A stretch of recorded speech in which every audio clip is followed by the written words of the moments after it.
Hello friends, MPPSC notes with सपना में आपका स्वागत है।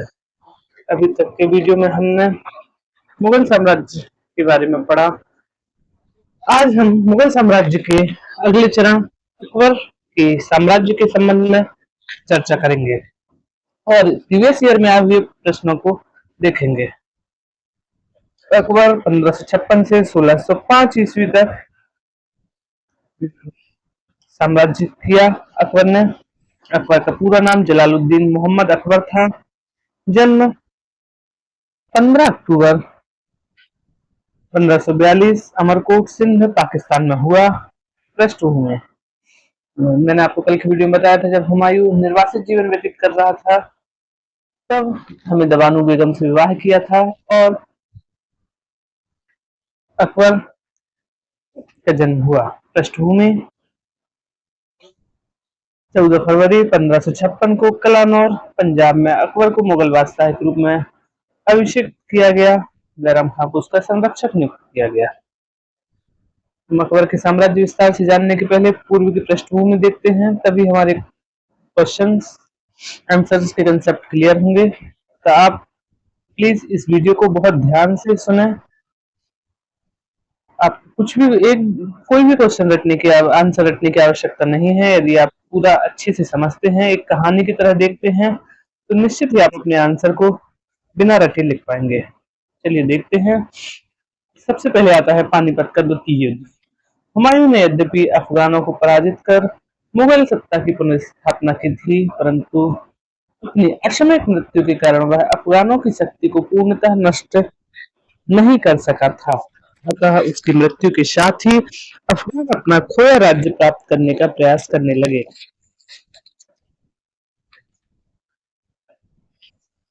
अफगान शेरशाह सूरी अफगानी था जिसे पराजित किया था और पुनः सत्ता में आया था 1556 में। जैसे ही अक्षमय मृत्यु हुई सीढ़ियों से गिरने पर हुमायूं की, और अफगानी पुनः सक्रिय हो गए और अपना सत्ता प्राप्त करने का प्रयास करने लगे। अतः अफगानों ने पंजाब, बिहार, बंगाल, मालवा में स्वतंत्र राज्यों की अतः अफगानों ने पंजाब, बिहार, बंगाल, मालवा में स्वतंत्र राज्यों की स्थापना कर ली थी। शेरशाह सूरी का उत्तराधिकारी आदिल शाह अपने मंत्री हेमू जैसे कि विक्रमजीत की उपाधि मिली थी, क्योंकि उसने 24 में से 22 युद्धों को जीता था। बहुत ही पराक्रमी मंत्री था। अतः शेरशाह आदिल शाह अपने मंत्री हेमू के साथ दिल्ली आगरा पर पुनः अधिकार करने का प्रयास करने लगा। अंततः आदिल शाह ने दिल्ली और आगरा पर अपना अधिकार स्थापित कर लिया। इसी अनुक्रम में 1 नवंबर 1556 में पानीपत के मैदान में मुगलों और हेमू के बीच युद्ध हुआ। हेमू ने वीरतापूर्वक युद्ध किया, परंतु आंख में तीर लगने से वह घायल हो गया। अंततः बैरम खान ने उसकी हत्या कर दी। दिल्ली आगरा पर मुगलों ने पुनः प्रभावशाली ढंग से अधिकार कर लिया। इस प्रकार अफगान सत्ता की पुनर्स्थापना का प्रयास जहां विफल हुआ, वहीं मुगल सत्ता की जड़ें मजबूती से जम गईं। पानीपत का प्रथम युद्ध था, अकबर और हेमू के बीच हुआ था और इसमें बैरम खां की महत्वपूर्ण भूमिका थी। मुगलों ने संरक्षक बैरम खां के साथ मिलकर पंजाब, लखनऊ, बनारस, जौनपुर, मेवात, ग्वालियर, अजमेर आदि पर अधिकार कर लिया। हम देख सकते हैं संरक्षक बैरम खां के ने अधिकांश राज्यों पर अपना अधिकार स्थापित किया। अतः बैरम खां की शक्ति, पराक्रम और प्रतिष्ठा में वृद्धि होने बैरम खां की शक्ति और प्रतिष्ठा में वृद्धि हुई। अतः उसके विरोधियों द्वारा बैरम खां के खिलाफ षड्यंत्र रचा जाने लगा और बैरम खां की हत्या करवा दी गई। हम देखते हैं बैरम खां की हत्या के संबंध में। बैरम खां की विजयों के परिणाम स्वरूप उसकी शक्ति और प्रतिष्ठा बढ़ गई। राज्य की समस्त शक्तियां उसी के हाथों में केंद्रित हो गई। वस्तुतः वह स्वयं बादशाह के समान शासन करने लगा। ऐसी स्थिति 1560 तक बनी रही।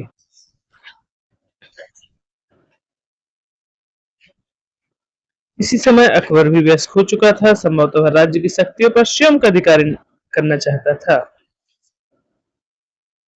अकबर ने सत्ता की बागडोर स्वयं को सौंपने के लिए बैरम खां से कहा, जिसके लिए बैरम खां तैयार भी था, लेकिन षड्यंत्र के तहत बैरम खां को की मक्का जाते समय पाटन नामक स्थान पर एक अफगानी द्वारा हत्या कर दी गई।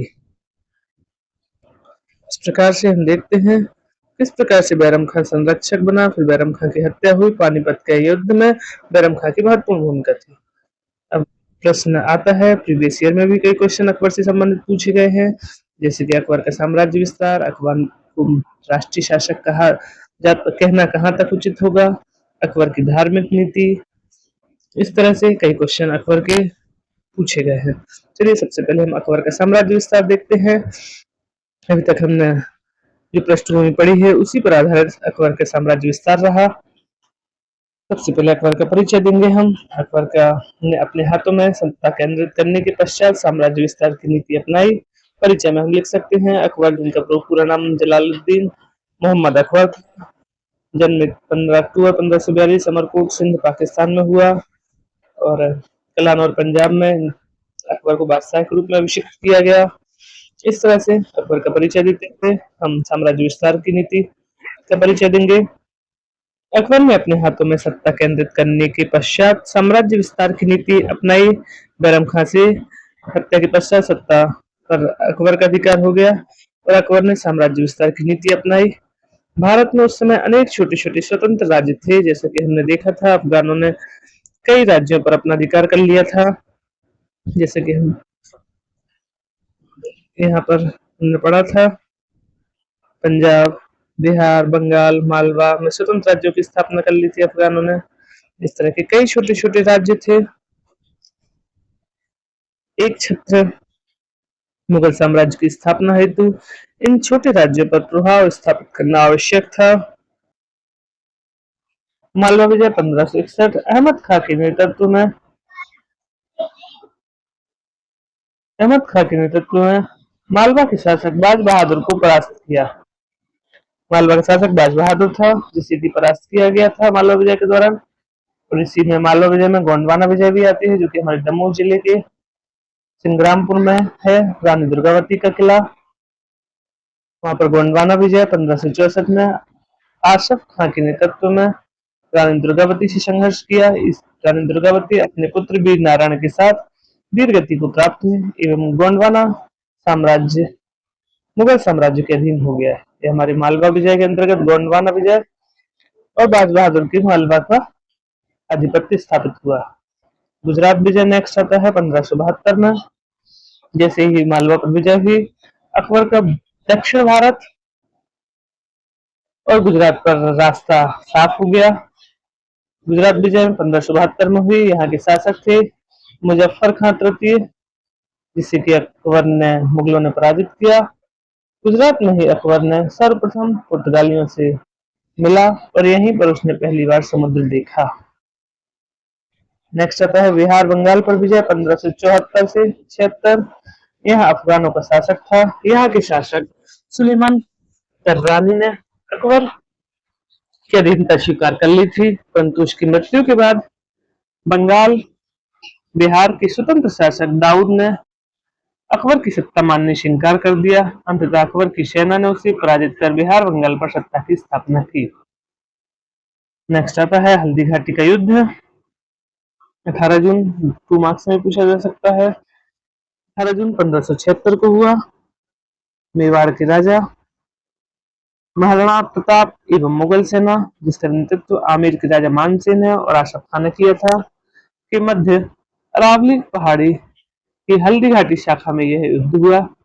महाराणा प्रताप पराजित हुए और वह जंगल की ओर शरण ली जिन्होंने, परंतु यह अभियान अपूर्ण रहा क्योंकि राणा प्रताप ने आत्मसमर्पण नहीं किया था और बाद में राणा प्रताप के उत्तराधिकारी अमर सिंह ने भी मुगलों से युद्ध किया और राणा के आत्मसमर्पण न कर पाने के कारण यह अभियान अधूरा रहा और मेवाड़ पर अकबर विजय प्राप्त नहीं कर सका। बाद में जहांगीर ने इस अभियान को पूरा किया था। यह हमारा हल्दी घाटी का युद्ध होता है। फिर नेक्स्ट आता है काबुल पर विजय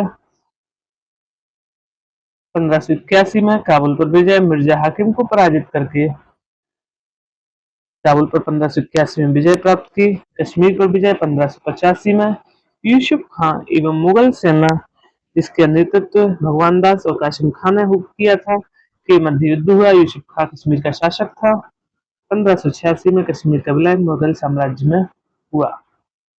सिंध विजय हुई 1591 में, जिसमें अब्दुल रहीम खान खाना ने सिंध के शासक से युद्ध किया था।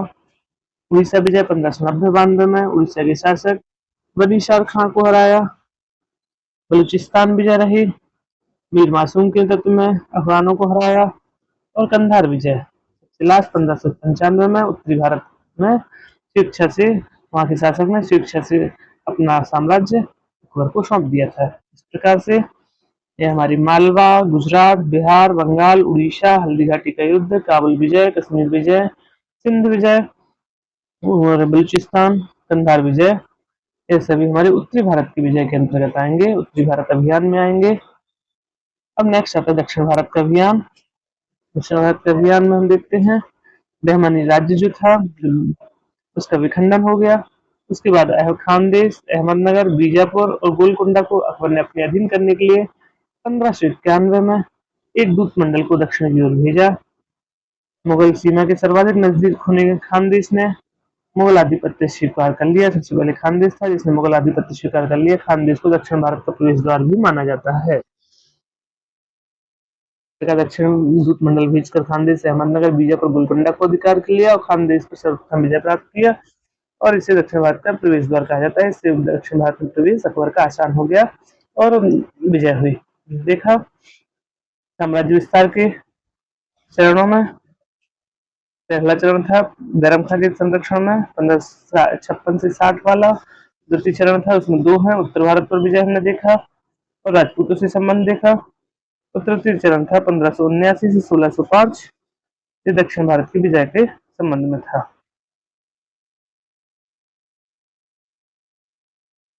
तृतीय चरण में हमने दो चरण देखे थे, उत्तर भारत पर विजय और राजपूतों से संबंध के संबंध में हम एक क्वेश्चन अलग से देखेंगे। और तृतीय चरण में दक्षिण भारत की विजय। ठीक, नेक्स्ट ये हम मैप बना देंगे। हमारा अकबर का साम्राज्य विस्तार का क्वेश्चन पूरा होता है।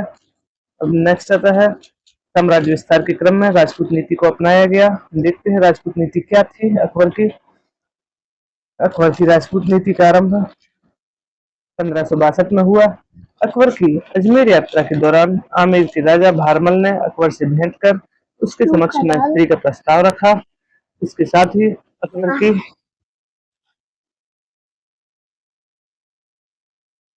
की क्वेश्चन है अकबर की राजपूत नीति की समीक्षा। तो हम सबसे पहले विशेषताएं देखेंगे। वैवाहिक संबंध और राजपूती राज्यों पर अधिकार किया गया, जैसे कि भारमल राजा ने अपनी पुत्री जोधा का विवाह अकबर से कराया। बीकानेर जैसलमेर के राज्य ने भी वैवाहिक संबंध स्थापित किए। सेकंड है इसमें पराक्रम कौशल से राजपूती राज्य द्वारा अधीनता स्वीकार करवाकर उनका राज्य ने वापस कर दिया। अकबर ने उन्हें राज्य पुनः राजपूत राजाओं को दे दिया। तीसरा राजपूतों के प्रति उदार और सद्भावनापूर्ण नीति अपनाई। चौथी विशेषता है धार्मिक स्वतंत्रता प्रदान की तथा हिंदू समाज में प्रचलित कुप्रथाओं जैसे सती प्रथा, बाल विवाह आदि को दूर करने का प्रयास किया। ऐसे सभी राज्यों के शासकों और उनके सभी संबंधियों के साथ सम्मानजनक व्यवहार किया तथा सेना और प्रशासन में उच्च महत्वपूर्ण ओहदे प्रदान किए। जैसे राजा भारमल आमेर के राजा उन्हें मनसब प्रदान किया। इनका पौत्र जो मानसेन था उसे सेना में महत्वपूर्ण स्थान दिया गया। और राजपूत राज्यों में युद्ध के द्वारा भी विजय प्राप्त की। सिमरता में, गोंडवाना में, रणथंभौर में कालिंजर पर विजय प्राप्त की। इस तरह हमारी राजपूत नीति की विशेषताएं हुई है। अब इसके परिणाम लिखेंगे हम। परिणाम मुगल साम्राज्य को स्थायित्व प्रदान किया गया। साम्राज्य विस्तार में सहायक, सैन्य अभियानों और प्रशासनिक व्यवस्था में राजपूतों का सहयोग मिला, जैसे कि टोडरमल ने दहसाला व्यवस्था अपनाई। राजपूत नीति के समन्वय से ही संभव हो सकी।